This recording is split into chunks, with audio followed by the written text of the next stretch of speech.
एक पुरसुकून छोटे से गांव में एक छोटी मुतजस्सिस लड़की रहती थी जिसका नाम हानिया था। हानिया को ख़यालाती दुनिया और जादुई सफ़र के बारे में सोचना पसंद था।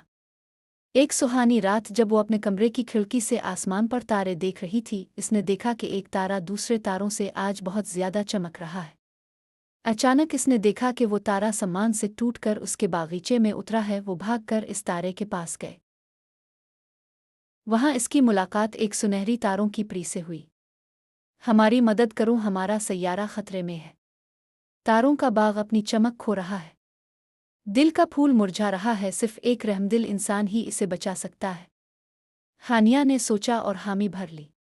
हाँ, मैं ज़रूर तुम्हारी मदद करूंगी, हानिया ने पुरजोश होते हुए कहा।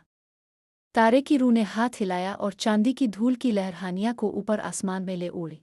वो उड़ते हुए बादलों के पार कौस कज़ा के रंगों को छूकर एक खूबसूरत बाग में पहुंची जहां फूल हुआ में लहरा रहे थे। दरख्त रोशनी का गाना गुनगुनाते थे। हर तरफ रोशनी थी, मगर ये रोशनी कम हो रही थी। तारे अपनी चमक खो रहे थे। दिल का फूल अपनी चमक गनवा रहा है।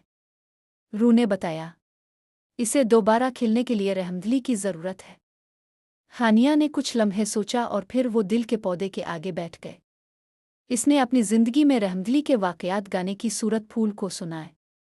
दिल का फूल पहले आहिस्ता से खुला और फिर बहुत ज़्यादा। दिल का फूल जिंदा गया। पूरा सैयारा रोशनी से भर गया। फूल पहले कम और फिर बहुत तेज चमकने लगा, यहाँ तक कि वो दरख्त के पास उगने लगा। आसमान पर एक तेज रोशनी नमूदार हुई। इसके साथ ही सैयारा दूसरी दफ़ा बना। पूरा बाग रोशनी से चमक उठा। तारे वापस से पहले जैसे हो गए। एक जादुई चक्कर के साथ वो वापस अपने कमरे में पहुंच गए। अगली सुबह हानिया ने सोचा हास ने ख्वाब देखा है, मगर वो हैरान हुई जब इसे अपने तकिया पर दिल के पौधे का पता दुखा।